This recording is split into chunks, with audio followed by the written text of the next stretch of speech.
going on, friends? It's Anissa with Screen Time Love.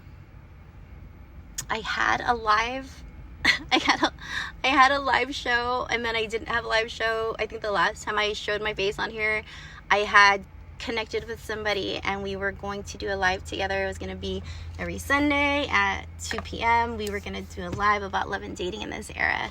And you know, I honestly, so I don't think he wasted my time. And in the last year, right, and I feel like a lot of the reason why I have gotten this far is because I changed a little bit of my mindset, right? And I now think, like, why is this happening to me? Why did this happen to me? Why did I meet him? Why did we not work out? So it's not like, fuck man, why is this happening to me? I hate my life. It's more like, why? What's the world teaching me? What are my next steps? You know, what was this a highway to?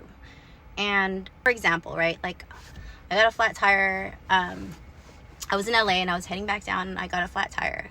And I pulled over on the side of the freeway and I called my insurance. And before I can even get to my insurance, a white truck pulls up behind me, and it's one of those people that drive up and down the freeway, the Caltrans guys, and he said that was his job. I don't think I've ever seen that happen before. I was like, oh my god, is that an angel in my rearview mirror? I was like, hey, what's up? Hey, how's it going? You know, he's like, I'm Hector, I'm here to fix your tire, and for free. I was like, huh, that's interesting. So instead of me thinking like, God, man, why did this happen to me? Why me? Why me? Why now at the most inconvenient time ever?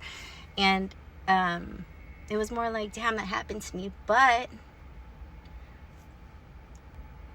look at where my taxes are going. I have Caltrans fixing my tire for free, and he arrived in a good time. Like, he arrived pretty quickly.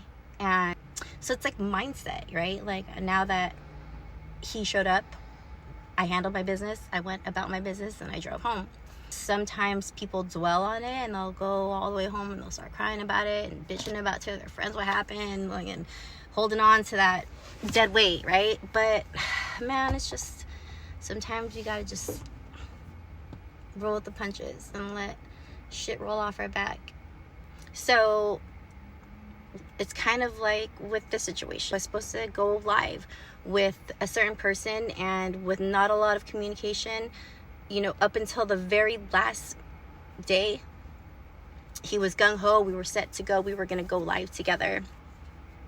I was so excited, mind you, because I feel like my podcast has gone in so many different directions. And, you know, I did start off as love and dating in this era when I first started my podcast. So it was a little bit of a direction for me.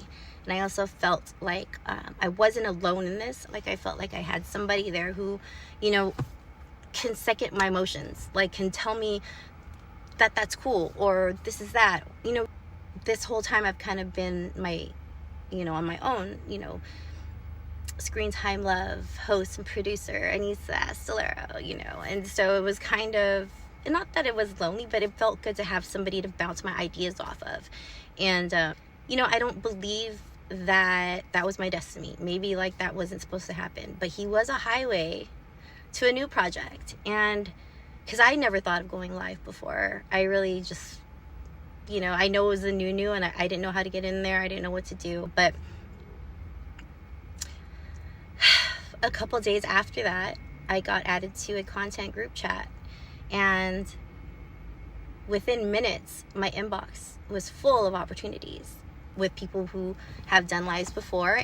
It was a good collaboration for me. That said, I don't think that the failed live was my destination. It was a highway, and it was a highway to something that is greater and bigger than what I was going to do anyway.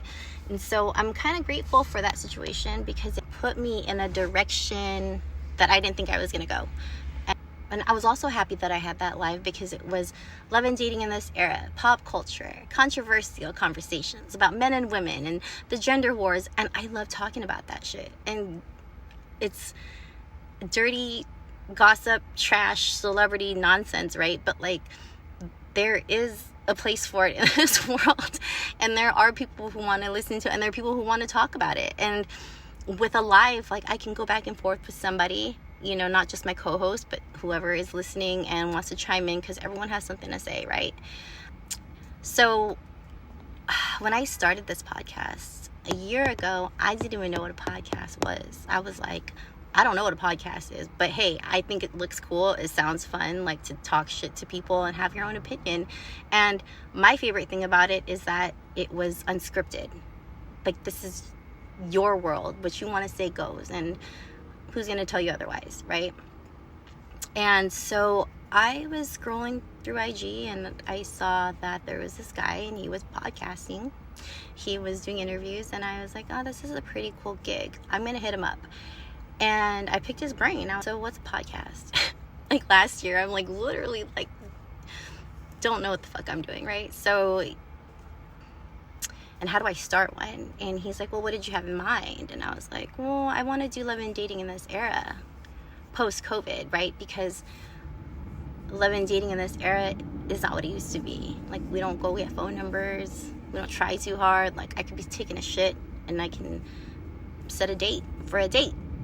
And, you know, tomorrow I'll be on a new date. And so it's really weird that it's so easily accessible. And I thought that was interesting. I thought it was interesting about the dynamics of how we date now. We do it as a virtual thing. You know, we are getting people's opinions via the internet. We are texting people to go on dates, and we are going by their Instagram profiles and their Facebook profiles to get kind of a good idea of who they are before we see them. And we never had this option before. It's like, we meet somebody at the mall, we get their phone number, and we hang out. And, you know, we kind of just accept each other for who we are, because it's not as easily accessible to find somebody, and we kind of stick together. Thought it was a good topic overall. So he was like, well, who do you want to host it? And I was like, well, I don't know. You're a podcaster. What about you? And he said yes.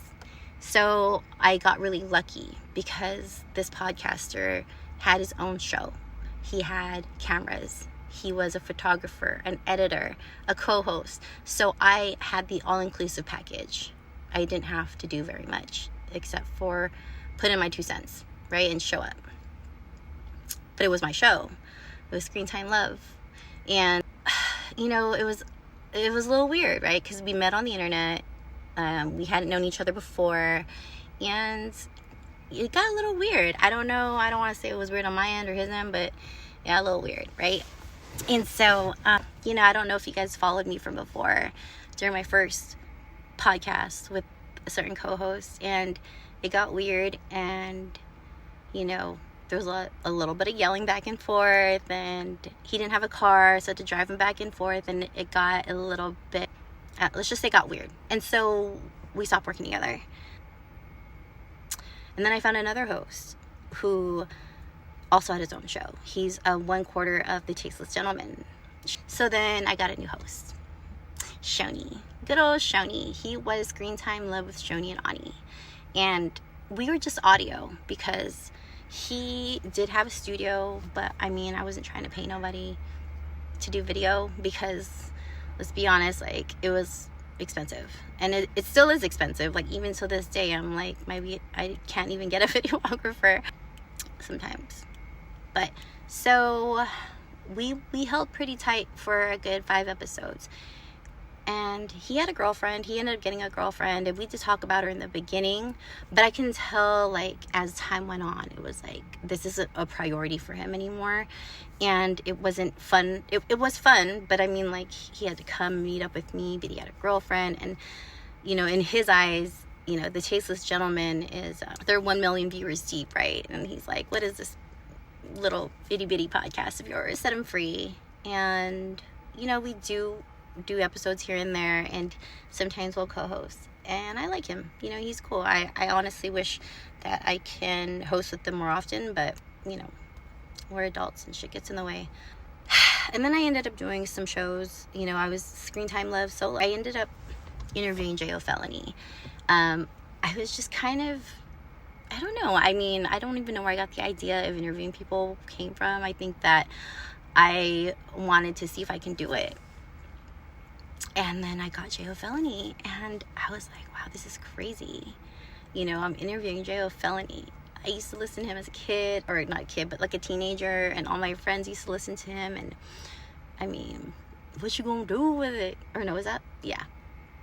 I mean, like, that's crazy, right? And so I think I got addicted to that high of like the adrenaline of getting an interview and nailing it. Maybe not nailing it, but getting the interview and getting to talk to somebody who I never thought I would ever talk to ever in my whole life. You know, I think when I started, when I started, you know, I was doing my cold calling and shit, and you know, I texted Scode because I know Scode. My thing is West Coast. Like, I was born in San Diego, Southeast San Diego. And so I listened to like Brother Lynch, I listened to Warren G, Dr. Dre, Snoop Dogg, you know, the Twins. So I was definitely like a West Coast girl. So anyways, I'd hit up Scode, and he is part of the Dog Pound family. He is Corrupt's little brother. He had some hits back in the day, and he's currently working on some new stuff. And I hit him up and I was like, hey, can I get an interview? And he says, oh, roll on through, you know. And I mean, it was LA. It was 2 hours away from me. So I drove up there, and I drove up there with my ring light. I had my laptop, my cell phone, and a cheap ass microphone. And I don't think I even know how to really use any of them. But I mean, if I've learned anything in this industry, it's like you kind of just have to come with some confidence, you know, like you know what you're doing. And once you get in the door, you're fine because they know what you're doing. Because they think you know what you're doing. But so he allowed me to interview him, but it was crazy because the way it worked out was he ended up having somebody there who was a photographer, a filmographer, you know, a student. He was a film student, so he had the lights, you know, the umbrella shade thing to like, I don't know, the microphones he had, all of it. And I mean, it was weird because I wasn't expecting all that, but it was almost like it kind of found me. And honestly, that's kind of how these things have been happening in this whole podcast journey of mine over the last like a year and a half now. I mean, for 20 years I was a pharmacy tech, and I was like counting pills and shit, and I already knew I wasn't part of that. Like, I already knew that my potential was a little bit more than just counting pills for the rest of my life, but I just didn't know what it was yet. And when I found my true alignment, I think that's kind of when the universe decided to give me the gifts that I deserved and that I was supposed to receive a long time ago. But now that I am here and I, you know, feel like this is kind of my direction, right? So shortly after the Scode interview, I got La Russell, and then I got, you know, G Perico and Warren G, and I mean, they were just trickling in. And honestly, like, I've never done this before. I'm not a journalist, and I thought, you know, the whole reason of me interviewing these people was so that I can get to know them. I mean, I'm not going to do the statistics on how many records Dr. Dre and Snoop Dogg have sold, or I'm not going to do the statistics on G Perico's geographic location where he grew up. I mean, I'm asking these questions, and yeah, I'm fucking surprised when they answer. I'm like, oh shit, for real? Like, so anyways, I guess my approach is a little bit different, and I was questioning myself recently. You know, I was like, what am I doing? I thought this live was gonna be like my next step, because I wasn't sure if hip-hop was my lane. I knew I loved it, but I'm still finding my niche. I don't know if I'm an interviewer. So even though I got all of these interviews, and I was able to be in the green rooms, and I was able to find my way to a media pass, and I was able to find my way to backstage passes, and be able to schmooze with DJ Quick and his kid and his friends and toast champagne in his green room, or talk to G Perico and his crew and Steels, who's a great producer, right? Like, all these experiences are part of my podcast journey. And not necessarily what I expected to do, but it's what I came across during my podcast journey. And if you go to my YouTube, you'll notice that, like, my podcast journey is my podcast journey. What I've done over the few months that I have been a podcaster, what events have I gone to? Who have I partied with? You know, who have I met?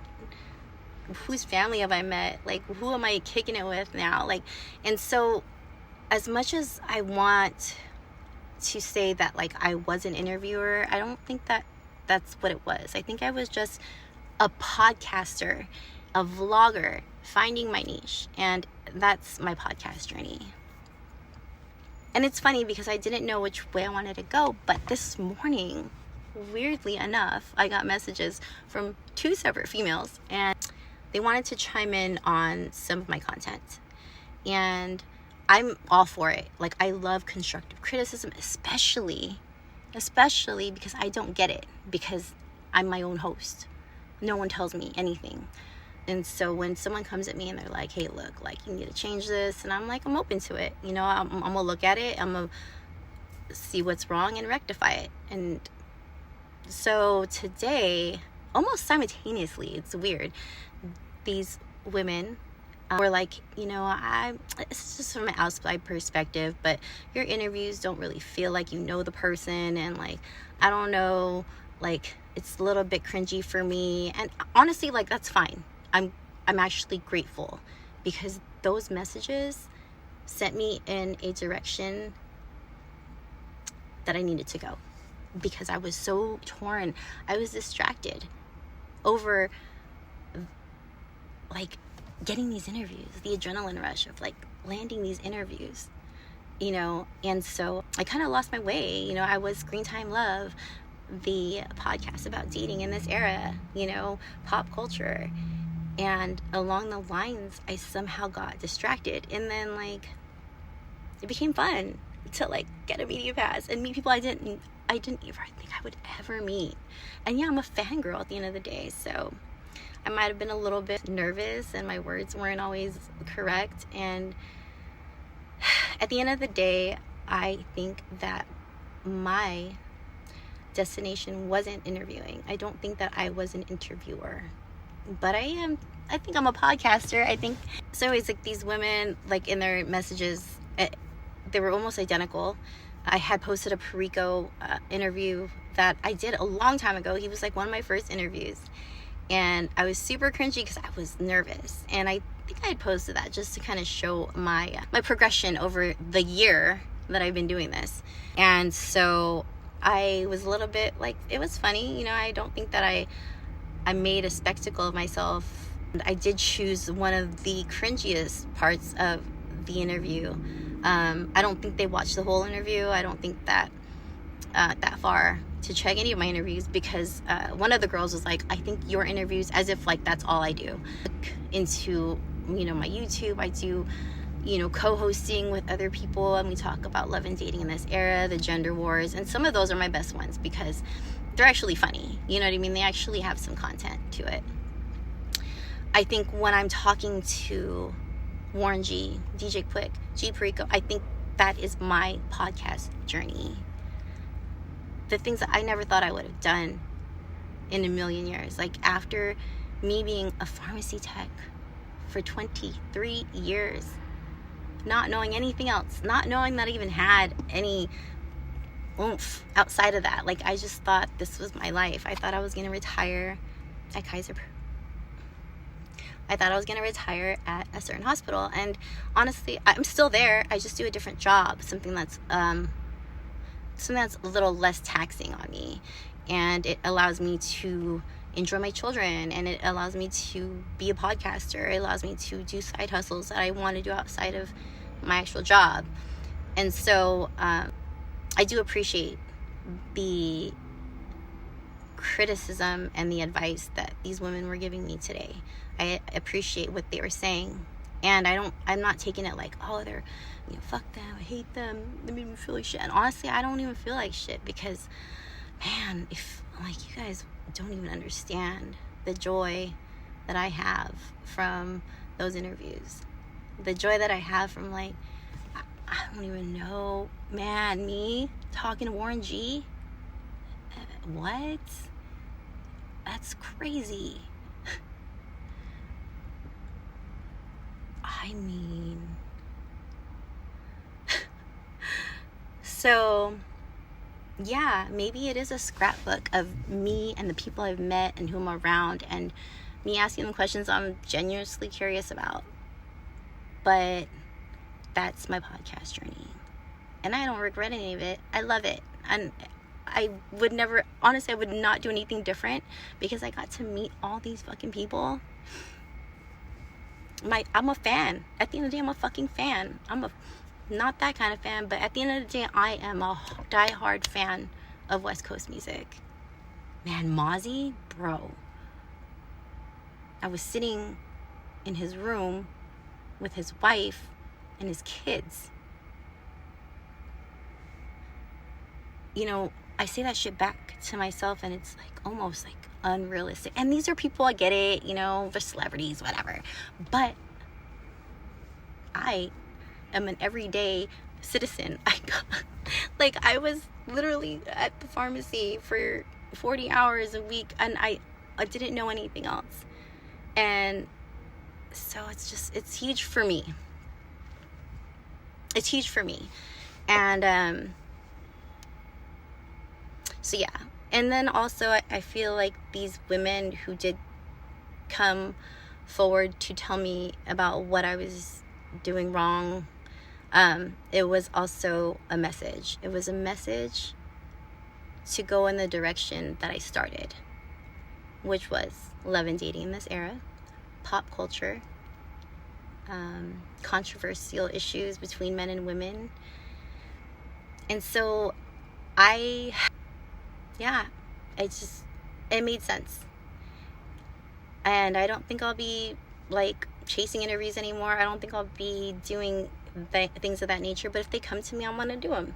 So I guess what I'm trying to say is going back to Screen Time Love. I'm going back to Screen Time Love, where it was mainly about love and dating in this era. I feel like those two women kind of steered me in that direction, and it's eye-opening, really. When I was going to go live with that other podcast, and then he bailed on me with not much communication. He's opening an after-hour spot. I don't think he realized what he was signing up for. And so I think that he could have communicated a little bit better with me on the way that it went down. I'm also grateful for that, because then I didn't think that I would be doing live. But now that I am collabing with Trap LA, he put me in a group chat like a couple days after that thing happened. And then, man, so now I'm going to be doing lives with, people from their team and some people that have created content with Trap LA. So it's kind of a collab, and it's kind of dope, because we all benefit from it. So we both kind of benefit from it, because they get to talk about their music and kind of like promote on my platform live. And then also, I get to shoot the shit about love and dating in this era, celebrity gossip,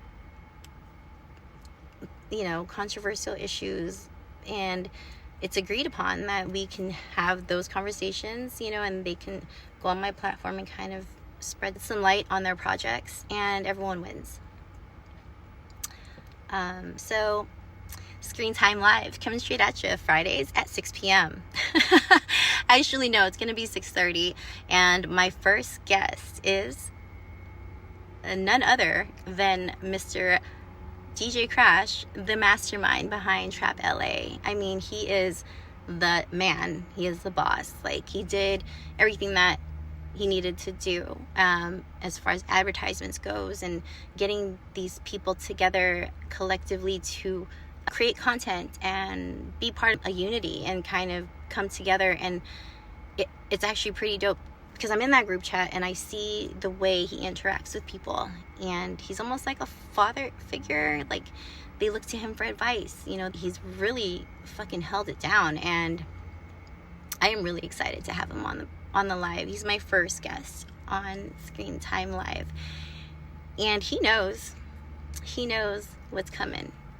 One thing I really loved about the whole interviewing process, it's like, man, this is like a genuine connection between two people, and I think that's kind of something that we lack nowadays, is kind of like a genuine connection. You know, I see videos and people are like fake and they try to be something else, or when they talk, you can tell that it's like just not genuine or not authentic. And I think we need to preserve the authenticity. So be sure not to miss Screen Time Live at 6:30 p.m. My first episode goes live, and my first guest is none other than DJ Crash from Trap LA. I'm so excited. I'm honored to be able to collab with these people. Like, man, they have so much experience under their belt and so much game to give, and I'm here for it. So, and if you guys want to, like, he's definitely one person that you want to listen to when it comes down to you know, getting out there, being a local artist and trying to get your feet wet. You know, he's been doing a lot of promoting for artists, and he has been going viral lately. So, you know, you should tap in with him. He has good promos about getting your information out there and sharing your music with the world, and he is a good person to really tap in with if you want some exposure. So, all right, guys, I'll see you Friday at 6:30. Tune in. You're not going to want to miss this. Seriously, this time for real, I actually have a live. Okay, I promise. And it's going to be good. So, all right, I'll talk to you guys later. Bye.